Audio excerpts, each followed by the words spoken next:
Following the resignation of Pope Benedict XVI, some cardinals believed the next pope should convey a sense of closeness and inclusivity. March 13th marks the 11th anniversary of who they elected, Pope Francis. Throughout these 11 years, Francis has embraced human suffering in all forms, from the child who lost his father to refugees living with hopelessness. The cardinals who elected Francis wanted a pope with energy to reform the Roman Curia, and he has done just that. Pope Francis continued the transparency and anti-corruption measures initiated by his predecessors. For example, by instituting external figures such as the Auditor General, who is in charge of supervising the balance sheets of institutions linked to the Vatican, that until now had operated freely.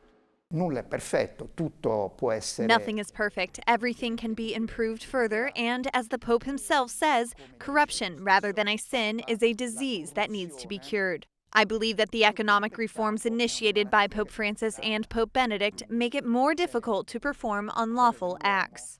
The Pope worked to focus the Curia on what he calls the Church's primary mission, evangelization. On the other hand, some of his decisions have generated controversy, a recent example being his declaration titled Fiducia Supplicans that allows for the pastoral blessings of same-sex couples.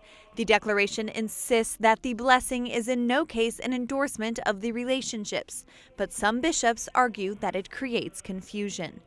In the last 2 years of Francis's 11-year papacy, his health has begun to decline. It all started at the end of January 2022. Mi permetto di spiegarvi che oggi non potrò andare fra voi per salutarvi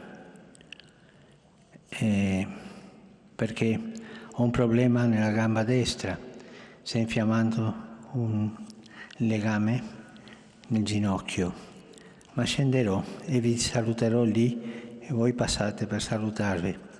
Since then, Pope Francis has had mobility difficulties, although this has not prevented him from continuing to travel. But respiratory issues have made his daily activities even more difficult. Cari fratelli e sorelle, buongiorno.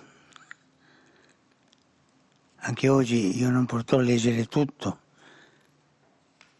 Sto migliorando, ma ancora la voce non mi dà. Sarà Monsignor Braida a leggere la catechesi. Over the last year, these respiratory problems have had him admitted into the hospital once, just before Easter 2023, and caused changes in his schedule from the end of November until now. But Pope Francis has shown no sign of wanting to resign. Since the start of his knee problems, he had to cancel or postpone 2 international trips, but he has still made 9 trips in the last 2 years, and continues to plan more. In August, he plans to visit Pacific Islands, although it is not certain if his health will allow the 87-year-old Pope to do so.